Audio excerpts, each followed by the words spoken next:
বাংলার মানুষ কি এতই গাধা? না আপনারা কি মনে করছেন নিজেদের? এ কেমন তদন্ত, এ কেমন বিচার? এমনই বলেছেন doctor Aniket Mahato. #Live news বাংলায় দেখছেন সংবাদ সফর, খবরের সাদা কালো তরঙ্গ।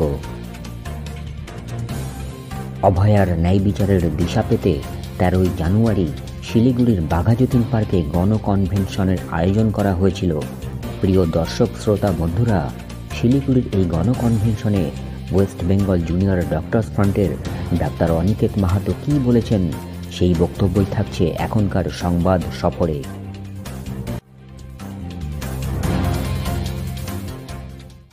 বক্তব্য দীর্ঘ হলেও শেষ পর্যন্ত দেখতে শুনতে থাকুন অভয়ার ন্যায় বিচারের দাবি নিয়ে কি বলেছেন এই junior doctor.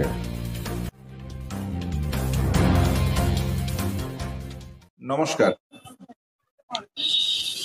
West Bengal junior doctors ফ্রন্টের পক্ষ থেকে শিলিগুড়ির এই বাঘাযতীন পার্কে আপনারা যারা এসেছেন,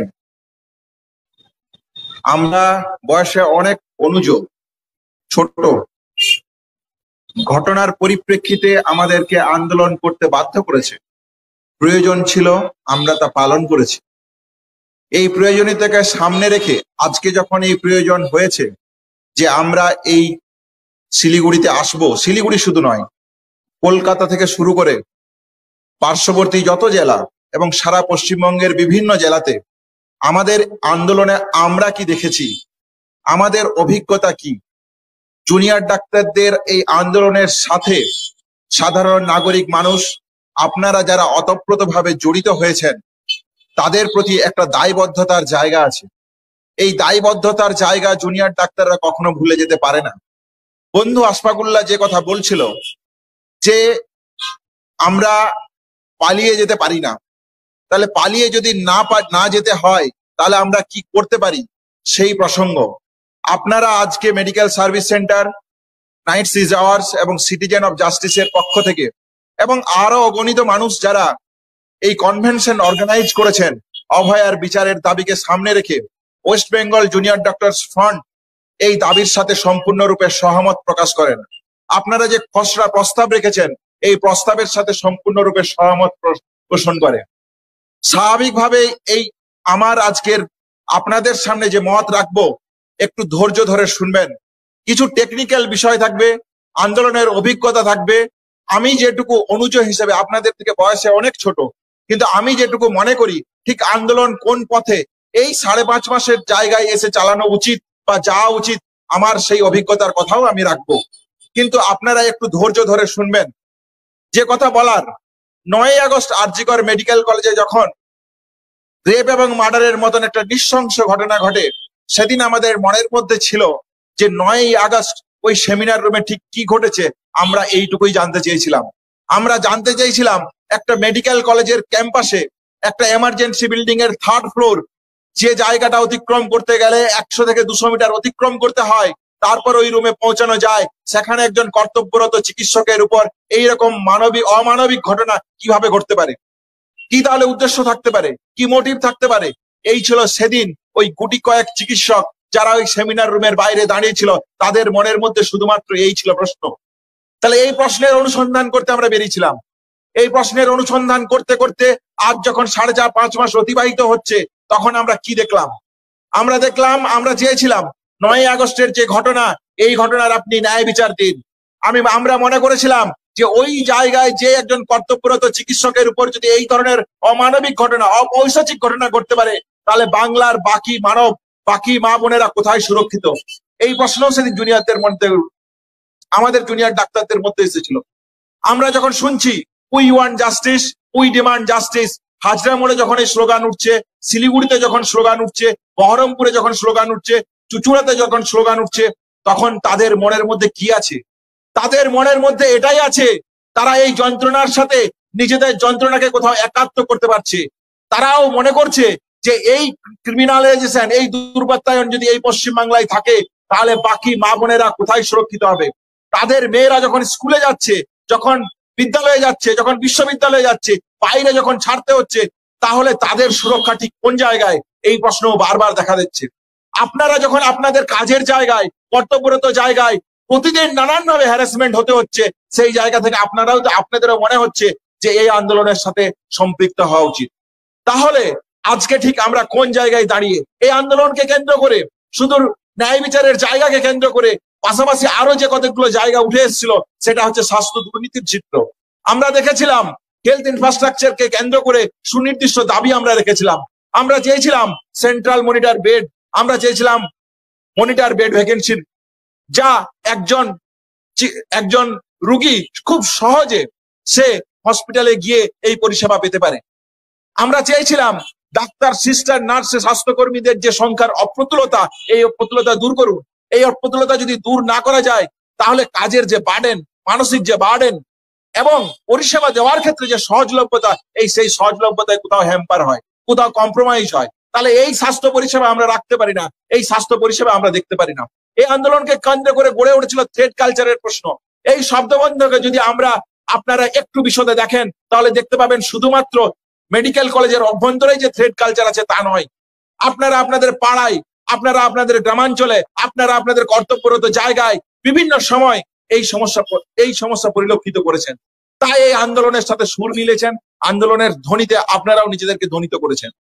তাহলে আমরা ঠিক আজ কোন জায়গায় দাঁড়িয়ে, ন্যায় বিচারের প্রশ্নে ঠিক কোন জায়গায় দাঁড়িয়ে, দুর্নীতির জায়গাতে কোন জায়গায় দাঁড়িয়ে, হেলথ ইনফ্রাস্ট্রাকচারের ক্ষেত্রে কোন জায়গায় দাঁড়িয়ে, থ্রেড কালচারের প্রশ্নে কোন জায়গায় দাঁড়িয়ে, একটু বিশদে আলোচনা করার প্রয়োজন। যদি আমরা এই বিশদের জায়গাটাকে বুঝতে পারি, তাহলে আমাদের কি কর্তব্য ভবিষ্যতের দিকে, সেই জায়গাটার একটা সুস্পষ্ট রূপরেখা আমরা দেখতে পাবো। তাহলে ন্যায় বিচারের প্রশ্নে আমরা কোন জায়গায় দাঁড়িয়ে, আমরা দাঁড়িয়ে এই জায়গায় আমরা দেখেছি কলকাতা পুলিশের নক্কারজনক ভূমিকা। যে কলকাতা পুলিশ সকাল 10টার সময় ঘটনাস্থলে পৌঁছায়, অথচ ইনস্টিটিউশন যখন এফআইআর করতে ভুলে যায়, তাদের যে প্রাথমিক কর্তব্য ছিল এফআইআর, সেই এফআইআর করতে তারা দ্বিধাগ্রস্ত করে। কেন দ্বিধাগ্রস্ত করে?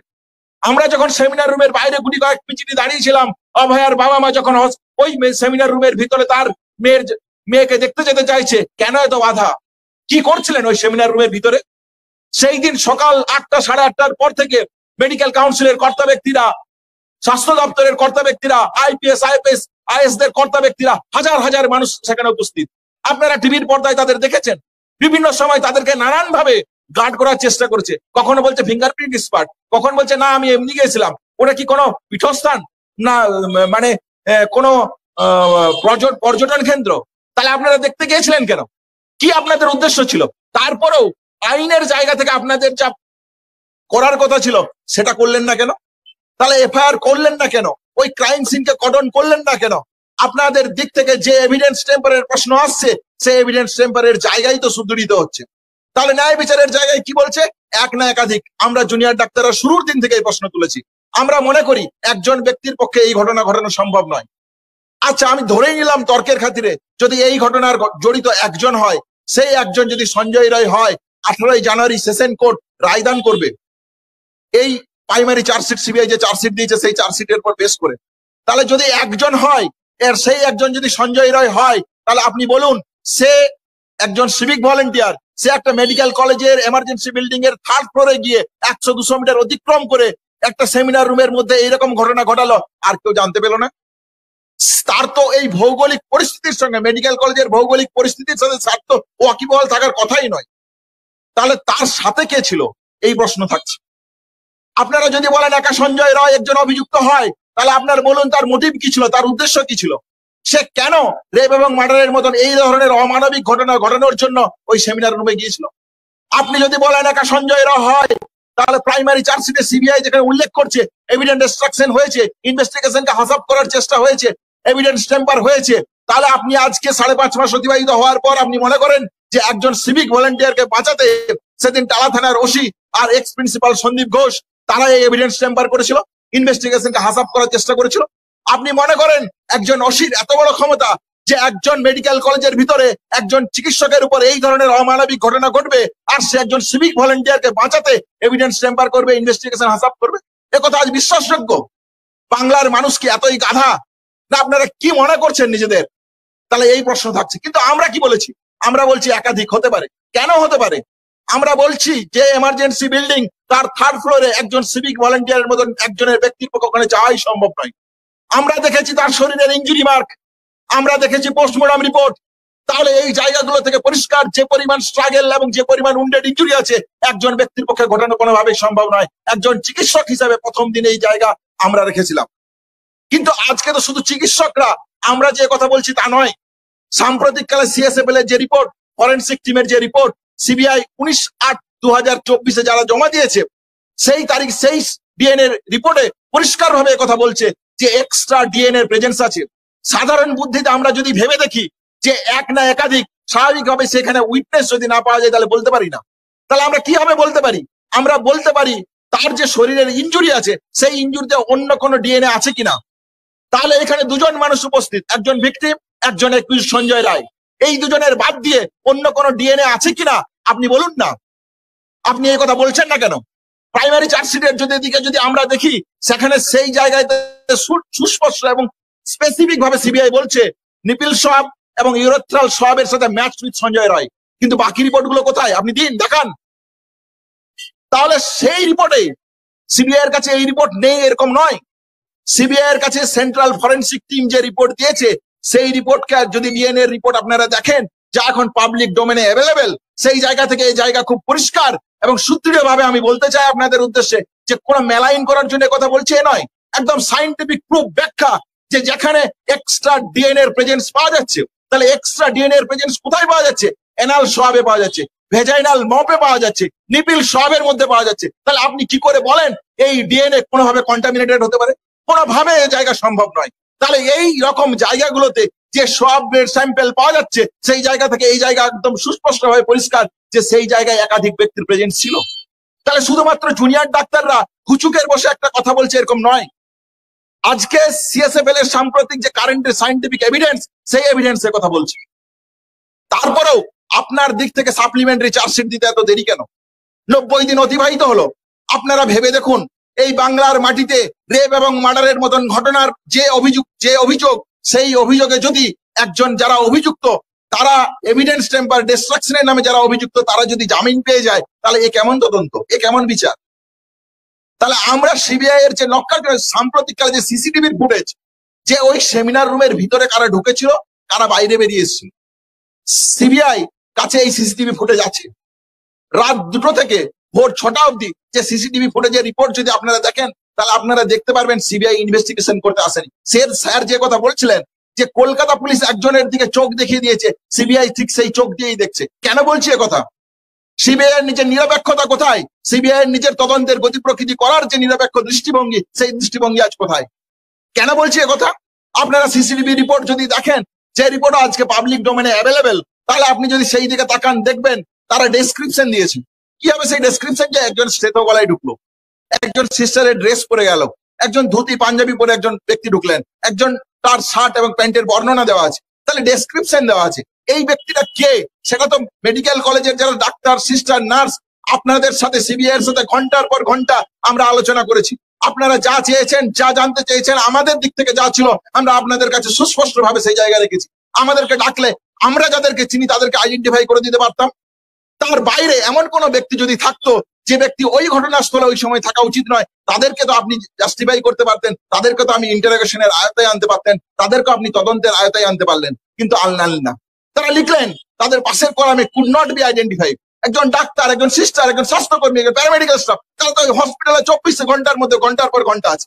আপনাদের সাথে তদন্তের সহযোগিতা করার জন্য দিনের পর দিন আমরা সহযোগিতা করছি, রাতের পর রাত আপনাদের সাথে আমরা আলোচনা করছি, কিন্তু এই কি তদন্ত করছেন আপনারা? তাহলে এই যে তদন্তের জায়গা, ক্লাস 4-5 এর বাচ্চা যে তদন্ত করতে পারে সেই তদন্ত থেকেও নিম্নমানের তদন্ত সিবিআই এর দ্বারা হচ্ছে। তাহলে যে কথা বলতে হয়, কলকাতা পুলিশ ঠিক সঞ্জয় রায়ের দিকে চোখ দেখিয়ে দিয়েছে, সিবিআই ঠিক সেই চোখ দিয়েই তাদেরকে দেখতে চাইছে। তাহলে কোথায় কোন জায়গায় আটকাচ্ছে? কে কেন আটকাতে চাইছেন? যে ডিএনএ রিপোর্টে পরিষ্কার বলছে একাধিক ব্যক্তি এই ঘটনায় জড়িত। তাহলে যদি একাধিক ব্যক্তি হয় তাহলে আপনি কাকে আটকাতে চাইছেন? আপনার যে তদন্তের গতি প্রকৃতি, তদন্তের যে ভূমিকা, সেই ভূমিকা নিয়ে তো অগাধ প্রশ্ন সাধারণ মানুষ থেকে শুরু করে একজন চিকিৎসক হিসেবে আমার মনে থাকছে। আপনি যদি মনেই করেন যে এই ডিএনএ প্রোফাইল রিপোর্ট ঠিক নয়, তাহলে কিভাবে ওই একাধিক প্রেজেন্সের জায়গায় এলো? ঠিক যে সবগুলোর কথা বলছি, অ্যানাল সোয়াব, ভালভাল মপ এবং নিপিল সোয়াব কিভাবে এলো এর সায়েন্টিফিক ব্যাখ্যা আপনি আমাদের দিন। তাহলে সিবিআই উদাসীন। তাহলে সিবিআই এই দিকের এমন একটা শক্তি, যে শক্তির আবার যদি আমরা দেখি যে সিবিআই তদন্ত করছে কার নির্দেশে? সিবিআই তদন্ত করছে কোর্ট মনিটরিং চলছে, সুপ্রিম কোর্ট এই ইনভেস্টিগেশনকে মনিটর করছেন।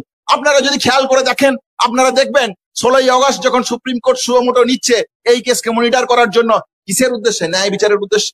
সে তো বলছে আমি ন্যায় বিচার দেব, কিন্তু যখন 16ই আগস্ট যখন সুমোটো নিচ্ছে, তারপর হিয়ারিং এর ডেট 10 দিন 12 দিন 15 দিন পর পর। কিন্তু আজকে যখন নির্যাতিতার বাবা মা, অভয়ার বাবা মা হাইকোর্টের দরজায় দরজায়, সুপ্রিম কোর্টের দরজায় দরজায় ঘুরে পড়ছে, আমরা তো কই সুপ্রিম কোর্টের এই মানবিক দৃষ্টিভঙ্গি দেখতে পাচ্ছি? তাহলে কি ছিল তার উদ্দেশ্য, কি ছিল তার মোটিভ? তাহলে একথা তো আজকে দিনের আলোর মতন পরিষ্কার বলতে হয় যে সিবিআই এর উদ্দেশ্যই ছিল না ন্যায় বিচার দেওয়ার, সুপ্রিম কোর্টের উদ্দেশ্যই ছিল না ন্যায় বিচার দেওয়ার। কোর্টের প্রতি সম্পূর্ণ আস্থা রেখে বলতে চাই যে আপনাদের উদ্দেশ্য এবং মোটিভ নিয়ে আর সাধারণ জনগণের মধ্যে যা প্রশ্ন, জুনিয়র ডাক্তারদের মনের মধ্যে যা প্রশ্ন, পথ চলতি মানুষের মধ্যে যা প্রশ্ন, এর জবাব না দিয়ে আপনি যাবেন কোথায়? তাহলে যে জায়গাটা আজকে ভেবে দেখতে হবে, সেই জায়গাটা অত্যন্ত গুরুত্বপূর্ণ। তাহলে ন্যায় বিচারের অবস্থান ঠিক এই জায়গায়।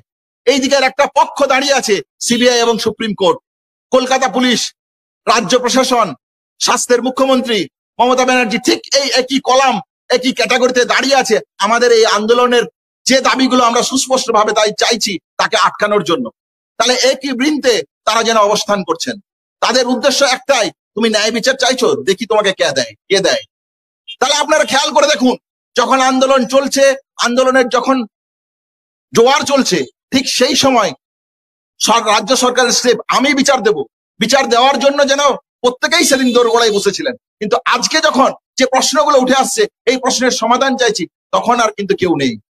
তাহলে আন্দোলনে যে একমাত্র পথ, আন্দোলনে যে একমাত্র দিক, যে দিক ন্যায় বিচার ছিনিয়ে আনতে পারে, তা আজকে এই 5.5 মাসের ঘটনাকে যদি আমি একজন জুনিয়র ডাক্তার হিসেবে পরিলক্ষিত করি, তাহলে তো এই বার্তাই উঠে আসে। আন্দোলন ছাড়া কোথায় গতিপথ? আমরা দেখলাম এই আন্দোলনকে কেন্দ্র করে স্বাস্থ্য দুর্নীতির প্রশ্ন। আমরা চেয়েছিলাম স্বাস্থ্য অধিকর্তার অপসারণ। কেন আমরা চেয়েছিলাম? আমরা নবান্নের সভাগৃহের মিটিং এ মাননীয় মুখ্যমন্ত্রীর কাছে দস্তাবেজ দিয়ে এসেছিলাম যে আপনি বলছেন প্রমাণ চান, এই নিন প্রমাণ, দিয়ে এলাম। কোথায় সেই তদন্তের গতি প্রকৃতি?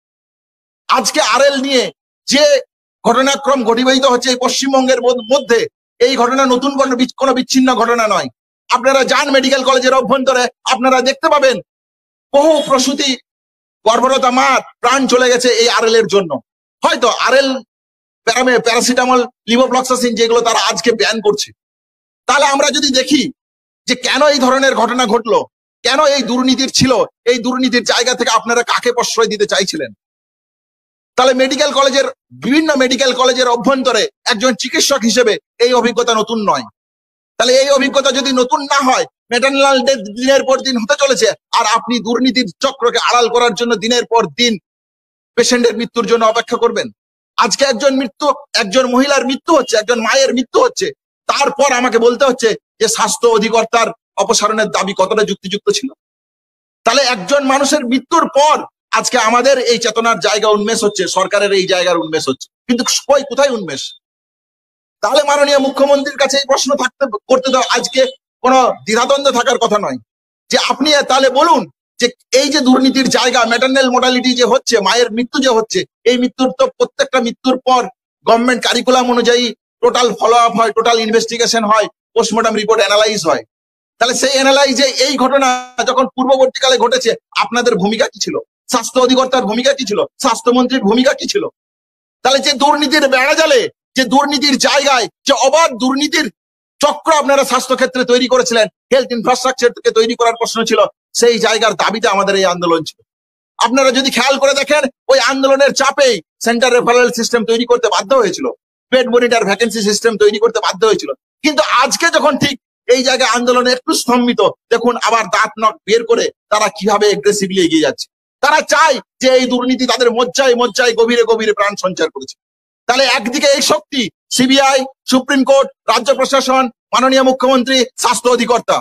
তাহলে এই যে দুর্বৃত্তর চিত্র, আর ঠিক উল্টো দিকে আছে এই জনগণের শক্তি, যারা দেখিয়েছিল 14ই আগস্টের ভূমিকা, যারা দেখেছিল বিচারপতি আলোর পথে আমরা যখন ডাক দিয়েছিলাম সাধারণ মানুষের উপস্থিতি।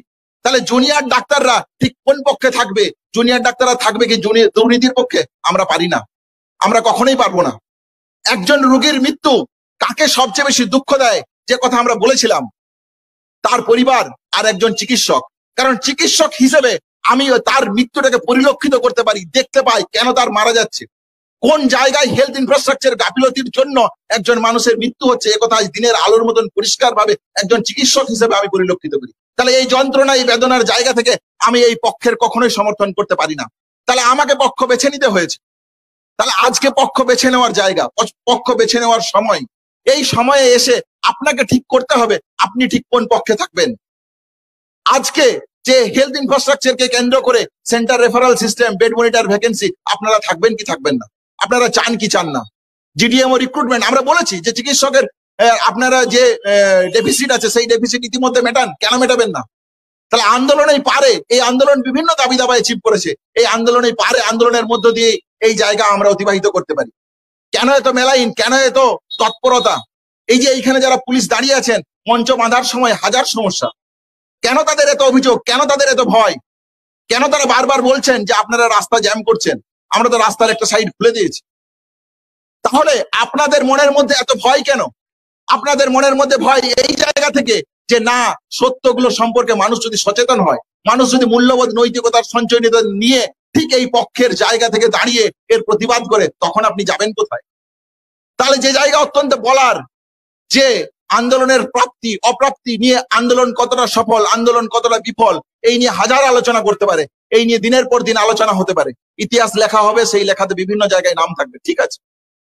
কিন্তু যে প্রশ্ন এই মুহূর্তে এসে দাঁড়িয়েছে, সেই প্রশ্ন হচ্ছে যে ন্যায় বিচারে সিবিআই এর এই ভূমিকা, সুপ্রিম কোর্টের এই ভূমিকা, রাজ্য প্রশাসনের এই ভূমিকা, কলকাতা পুলিশের এই ভূমিকা, স্বাস্থ্য দুর্নীতির যে চিত্র আপনারা সাম্প্রতিককালে আরএল এর ঘটনাকে কেন্দ্র করে আপনারা দেখতে পাচ্ছেন, থ্রেড কালচার নিয়ে যে গঠিত যে সমস্যা, সেই সমস্যা যদি আমরা দেখি, তাহলে আমরা দেখবো নবান্নের সভায় গিয়ে মাননীয় মুখ্যমন্ত্রী পরিষ্কার ভাবে বলছেন যে তিনি থ্রেড কালচারের পক্ষে।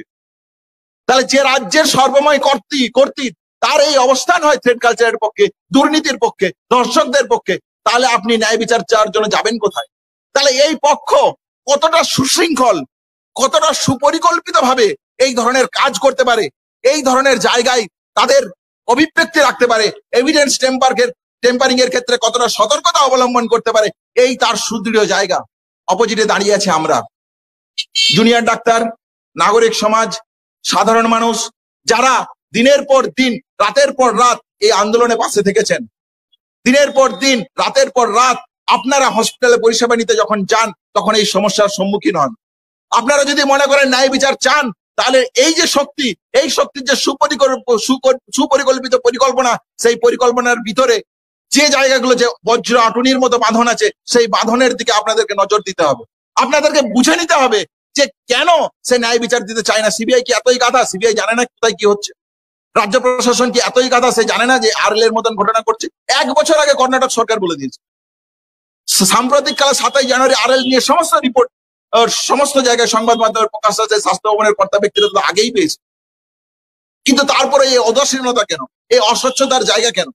তাহলে তারা মনে করে যে এই মানুষজনের বেঁচে থাকার অধিকার ঠিক কতটা, তারা এই জায়গাটাকে, এই যন্ত্রণাকে অনুভব করে না। এই যন্ত্রণা তাদের কাছে কোনো বার্তা দিয়ে পৌঁছায় না। তাহলে বার্তা যেটা পৌঁছায়, তাহলে যে কথা বলছিলাম, এই জায়গা থেকে আপনি হতাশ হতে পারেন।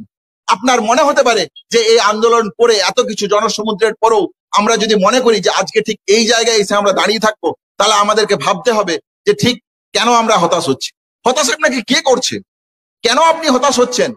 আপনারা আমাদের এই আন্দোলনের বিভিন্ন অভিজ্ঞতা থেকে মনে হচ্ছে, যেন কোনো একটা জায়গায় মনে হচ্ছে যে হয়তো খুব তাড়াতাড়ি, খুব দ্রুততার সাথে আমরা কিছু একটা অ্যাচিভ করে নিতে পারবো। হয়তো আমরা সুবিচার পাবো, হয়তো আমরা হেলথ সিস্টেমের 5 মাস কি 2 থেকে 3 মাসের মধ্যে একটা বিরাট রিমার্কেবল চেঞ্জ দেখতে পাবো। এই ধরনের আপনাদের ভুল ধারণা। কেন বলছি এই ভুল ধারণা? দেখুন, 5.5 মাস অতিবাহিত হওয়ার পরেও যে স্তম্ভগুলো, যে রাষ্ট্রের যে স্তম্ভগুলোর উপর আপনারা ভরসা করেছিলেন, আপনাদের কাছে একটা সহজ প্রশ্ন রাখি। যখন 14ই আগস্ট হাইকোর্ট সিবিআই তদন্ত দিচ্ছে, তখন আপনাদের একবারের জন্য মনে হয়নি যে হ্যাঁ, সিবিআই হয়তো ন্যায় বিচার দেবে? তাহলে একটা জায়গায় তো এই স্তম্ভের উপর আমাদের ভরসা ছিল। কিন্তু সেদিন প্যারালালি জুনিয়র ডাক্তাররাই এই কথা বলেছিলাম, আমরাই এই কথা বলেছিলাম যে সিবিআই চলে এসেছে, তার মানে ন্যায় বিচার হয়ে গেছে, এরকম ভাবার কোনো কারণ নেই। তাহলে মাননীয় মুখ্যমন্ত্রীর সাথে মিটিং হয়ে গেছে, আলোচনা হয়ে গেছে, মানে স্বাস্থ্য ব্যবস্থায় রিমার্কেবল চেঞ্জ আসবে, এ কথা ভাবার কোনো কারণ নেই। তাহলে এই যে এই দিকের যে স্তম্ভ, এই দিকের যে রাষ্ট্রীয় পরিকাঠামো, এর বজ্রাটুনি কতটা, এর সুপরিকল্পনা কতটা, এর গতিবিধি ঠিক কোন জায়গায়, এই প্রত্যেকটা প্রত্যেকটা শৃঙ্খলকে আমাদের অত্যন্ত সুপরিকল্পিত ভাবে বুঝে দেখতে হবে যে কেন তারা দিতে চাইছেন না, কোন জায়গায় তাদের আটকাচ্ছে। যদি আপনারা এই আন্দোলনকে খুব সুদৃঢ়ভাবে পরিলক্ষিত করেন তাহলে দেখবেন এই আন্দোলনের একটা ইউনিক ফিচার্স আছে। কি সেই ফিচার্স? এই আন্দোলন, যে কথা শুরুতে বলছিলেন সঞ্চালক, যে এই আন্দোলনে আজকের এই জমায়েতের জন্য আমাকে কোথাও বিরিয়ানি অর্ডার করার দিতে হয়নি, আমাকে আমার বাইকের জন্য তেলের খরচ দিতে হয়নি। তাহলে আন্দোলনের জন্য যখন 14ই আগস্ট আপনারা যখন রাজপথে নামছেন, 5ই সেপ্টেম্বর যখন রাজপথে নামছেন, 6ই সেপ্টেম্বর যখন রাজপথে নামছেন, তখন আপনাদেরকে কিন্তু কারো কোনো নেতার মুখাপেক্ষী হয়ে থাকতে হয়নি। আপনারা আপনাদের নিজেদের বিবেকের জায়গা থেকে, যন্ত্রণার জায়গা থেকে আপনারা এই আন্দোলনে সামিল হয়েছে। তাহলে এই আন্দোলন এমন একটা জায়গায় ক্রিয়েট করে, সেই ক্রিয়েশনটা দেখুন। সেই ক্রিয়েশনটা এটাই যে আপনি শিলিগুড়িতে আন্দোলন করছেন, শিলিগুড়িতে জমায়েত করছেন, শিলিগুড়িতে মোমবাতি মিছিল করছেন, অথচ এই আন্দোলন যে শক্তি দেয়, এই জনগণের যে শক্তি দেয়, সে আরজিকর থেকে সামান্য গুটি কয়েক যে জুনিয়র ডাক্তার দাবি তুলছে, সেই দাবিকে জোরালো করছে, সম্পৃক্ত করছে, উদ্বেলিত করছে। তাহলে আপনি আপনার মতন করে প্রতিবাদ করতে পারছেন, আপনি আপনার মতন করে সোচ্চার হতে পারছেন, আপনি আপনার মতন করে এগিয়ে যেতে পারছেন, আন্দোলনের জায়গাটা বুঝে নিতে চাইছেন, মঞ্চ বাঁধতে শিখছেন, মানুষকে সংগঠিত করতে শিখছেন, মানুষকে নিয়ে মিছিল করতে শিখছেন, ব্যানার বানাতে শিখছেন, ফেস্টুন বানাতে শিখছেন। তাহলে আপনারা যদি এই জায়গা শেখেন, তাহলে শাসকের কাছে এই জায়গা চিরদিনের ভয়, চিরদিনের হৃদকম্প কেড়ে নেয়, ঘুম কেড়ে নিতে পারে। তাই সেই জায়গা থেকে সে এই আন্দোলনকে মেলাইন করতে চায়। সে সেই জায়গা থেকে এই আন্দোলনে ন্যায় বিচার দেওয়ার জন্য যে যা যা পদক্ষেপ নেওয়া প্রয়োজন, সে সেই পদক্ষেপ নিতে চায় না। যদি সে পদক্ষেপ নেয় তাহলে তো আপনি হতাশ হবেন না, উদ্বেলিত হবেন, আপনি অন্যায়ের প্রতিবাদ করবেন, রাস্তায় নামবেন, দাবিগুলোকে অ্যাচিভ করার জন্য চাইবেন। কারণ মানুষ তো কেউ গরু ছাগলের মতন বাঁচতে চায় না, মানুষ মানুষের মতো বাঁচতে চায়, মানুষ সুদৃঢ়ভাবে বাঁচতে চায়। অন্যায়কে অন্যায় বলার জায়গা দেয়, তাহলে আপনি অন্যায়কে অন্যায় বলতে শিখবেন। তাহলে আপনার মধ্যে যদি আজকে হতাশার জন্ম দিতে পারি আমি, তাহলে আমার মনে হবে যে সত্যিকারের এই আন্দোলন করে কিছু হয় না, চলো বাড়ি যায়। তাহলে সরকার এই যাবতীয় যে স্তম্ভ, তারা এটাই চায়, এটাই একটা পক্ষ, এই সমগ্র জায়গা মিলে একটা পক্ষ। তাহলে এই সমগ্র পক্ষের মধ্যে কি আছে আমি জানি না। আতাত আছে, থাকতে পারে, নানান পরিকল্পনা আছে, থাকতে পারে, ভোট বাক্সের অঙ্কের ক্যালকুলেশন আছে, থাকতে পারে। তাহলে ঠিক উল্টো দিকে দাঁড়িয়ে আমাদের কি করণীয়? উল্টো দিকে আমাদের প্রথম করণীয়, এই হতাশার জায়গা থেকে আপনি আরো হতাশ হতে পারেন, ছেড়ে চলে যেতে পারেন। আর যদি হতাশ না হয়, আপনি যদি মনে করেন এই আন্দোলন নৈতিকতা মূল্যবোধের শিক্ষা থেকে যদি মনে হয় যে না এই পথ সঠিক, তাহলে আপনাকে এই যে স্তম্ভের বজ্র আটুনি আছে, এই আটুনির প্রত্যেকটা শৃঙ্খলকে বুঝে নিতে হবে যে কেন তারা চাইছে না, তাদের দুর্বলতার জায়গা কি, তাদের সবলতার জায়গা কি, কেন সে চাইছে না, কেন সে চায়। যখন লালবাজার অভিযান করেছে আমরা দেখেছি এই স্তম্ভের আমাদের কাছে মাথা নত করার জায়গা, অন্ধকার দিগ্ভ্রান্ত হয়ে ঘুরে বেড়াচ্ছে। কারণ কি? তখন শিলিগুড়িতে আন্দোলন হচ্ছে, বহরমপুরে আন্দোলন হচ্ছে, শ্যামবাজারে আন্দোলন হচ্ছে, হাজরায় আন্দোলন হচ্ছে, ঢাকুরিয়াতে আন্দোলন হচ্ছে, সারা পশ্চিমবঙ্গ জুড়ে আন্দোলনে উদ্বেলিত হচ্ছে। তখন দেখা যাচ্ছে এই স্তম্ভের গোডাউন, মাথা নত করার জায়গা, মাথা নত করার চিত্র। কলকাতা পুলিশ কবে এরকম ব্যারিকেড খুলেছে আপনারা দেখেছেন? কিন্তু তারা সেই জায়গা অবধি যেতে প্রস্তুত হচ্ছে। তাহলে আন্দোলন পারে, জনগণের শক্তি পারে, নিজেদের শক্তিকে এত ছোট করবেন না। তাহলে এই শক্তিকে, এই পক্ষের যে শক্তি, এই শক্তিকে সমগ্র মানবিক মূল্যবোধ, নৈতিকতার মূল্যবোধ দিয়ে এই শক্তিকে একটা অটুট বাঁধনে, এমন অটুট বাঁধনে বাঁধতে হবে যে বাঁধন এই শক্তির থেকেও যথেষ্ট শক্তি নিয়ে এই সমাজের মধ্যে বিরাজ করবে। সেদিন আমরা বলতে পারবো ন্যায় বিচার দেবেন না, এই ক্ষমতা তার থাকবে সেদিন। সেদিন স্বাস্থ্য দুর্নীতি আপনি করবেন, এই জনগণ আপনার কাছ থেকে সেদিন সমস্ত জবাব ছিনিয়ে নিয়ে আসবে। তাহলে এই আন্দোলনের শক্তি থেকে যদি শিক্ষা নিতে হয়, তাহলে এই পক্ষ নির্ধারণ করতে হবে। এইখানে আর কোনো ডাইলেমার জায়গা নেই, দ্বন্দ্বের কোনো জায়গা নেই। পরিষ্কার ভাবে এই পক্ষ নিন, যে যেখানে পারবেন, যেভাবে পারবেন। 4 জন গ্রুপ, 5 জন গ্রুপ, এই যারা আজকে এই অনুষ্ঠান পরিচালনা করছেন, এই ধরনের যে ক্ষুদ্র ক্ষুদ্র শক্তি আছে, এই শক্তিগুলো সমবেত হন। আপনাদের এলাকায়, পাড়ায় যে অন্যায় আছে, সেই অন্যায়ের বিরুদ্ধে সোচ্চার হন, সেই অন্যায়কে প্রতিবাদে রূপান্তরিত করুন। আপনাদের নাগরিক সমস্যার যে দাবি দেওয়া, সেই দাবি দেওয়ার সমস্যাকে নিয়ে এগিয়ে যান। কিন্তু মনে রাখবেন, সেই দাবি দেওয়ার সাথে সাথে অভয়ার ন্যায় বিচার, যা মানুষের মনের মধ্যে আজ দগদগে খাইয়ের মতন যাচ্ছে, যে মানুষের মনের মধ্যে এই নাগরিক চেতনায় এই স্তম্ভকে চিনে নেওয়ার যখন সময় এসেছে, যারা সাধারণ মানুষের উপর শোষণ করতে, অত্যাচার করছে, এই স্তম্ভকে চিনে নেওয়ার মতন পরিচয় আছে, তাহলে এই জায়গাটাকে আলোর শিখার মতন জ্বালিয়ে রাখবেন, যাতে এই শিখা কখনো নিভে না যায়। এবং এই শিখা নিভে না যাওয়ার একটাই শক্তি, সেই শক্তি হচ্ছে এই ছোট ছোট গ্রুপগুলো, এই ছোট ছোট মানুষজনগুলো, যারা আজকে এই সমাবেত হয়েছেন, তারা যদি তাদের এই ছোট ছোট যে গ্রুপ আছে, সম্মিলিত জায়গা আছে, এইগুলোকে চক্ষের মণির মতন, গুপ্তধনের মতন এইগুলোকে রক্ষা করবেন। এরাই পারবে, এই জায়গাগুলোই পারবে সামগ্রিক অতীতে এই যা শক্তি, একদিকের যা শক্তি, সেই শক্তির সমশক্তি সম্পন্ন জায়গায় পৌঁছাতে। তাহলে এই সমস্ত গ্রুপগুলোকে ঐক্যবদ্ধ হতে হবে, এক জায়গায় আসতে হবে, একভাবে আন্দোলন করতে পারতে হবে। ন্যায় বিচারের দাবি থেকে শুরু করে স্বাস্থ্য দুর্নীতি, থ্রেড কালচার সহ আপনার এলাকায়, আপনার জায়গায় যে সমস্যা আছে, সেই জায়গায় যদি অন্যায় হয়, সেই অন্যায়ের বিরুদ্ধে সোচ্চার হতে হবে। তাহলে এই একটা দিক, সঠিক দিক বলে আমি মনে করি। আপনারা যদি এই দিক যদি সঠিক বলে মনে করেন, তাহলে আপনারা এই পথে এগিয়ে যাওয়ার কথা ভাবতে পারেন।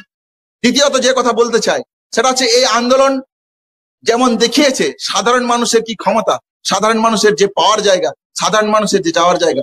নাগরিকরা, আপনারা যারা এই আন্দোলনে অতপ্রতভাবে জুনিয়র ডাক্তারদের আন্দোলনে সামিল হয়েছেন, তাদেরকে তো ধন্যবাদ জানিয়ে ছোট করতে চাই না, কিন্তু জুনিয়র ডাক্তাররা আপনাদের সাথে সর্বোচ্চভাবে এই আন্দোলনের সমর্থনে তাদের শেষ রক্তবিন্দু অবধি তারা থাকবে।